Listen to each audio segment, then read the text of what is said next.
Dal 3 al 6 giugno si terrà la quarta edizione del Festival della Bonifica, Terre Volute 2021.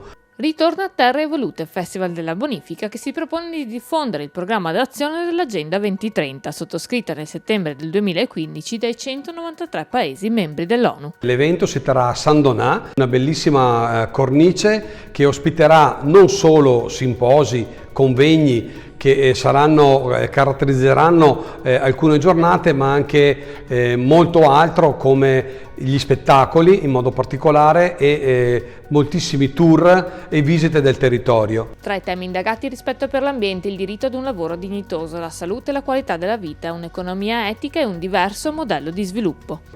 Dobbiamo ricordare in modo particolare, come dicevo, i simposi e i convegni che caratterizzeranno la giornata del 3 e del 4 di giugno.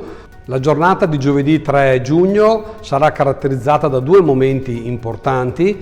Il primo per la presentazione di un manuale che abbiamo realizzato con tra Ambi e Veneto Agricoltura per la manutenzione gentile dei corsi d'acqua, e a seguire un momento importante con Crédit Agricole per la presentazione di questo rapporto di collaborazione che sta portando alla realizzazione di alcuni importanti progetti. Terre Volute ritorna dopo il successo delle scorse edizioni. Obiettivo: stimolare la partecipazione della società civile ad un cambiamento non più differibile. Tra gli spunti, quello di avviare una profonda riflessione sull'opportunità di adottare un'etica ambientale per promuovere uno sviluppo sostenibile. Nella giornata di venerdì 4, l'inaugurazione con la presenza di moltissime autorità nazionali e regionali, avremo due importanti simposi. Alla mattina il primo sul riuso delle acque, quindi l'utilizzo delle acque reflue anche in agricoltura, e la seconda parte della giornata, nel pomeriggio, un simposio un approfondimento sul deflusso, sulla tematica del deflusso ecologico. Ecco, poi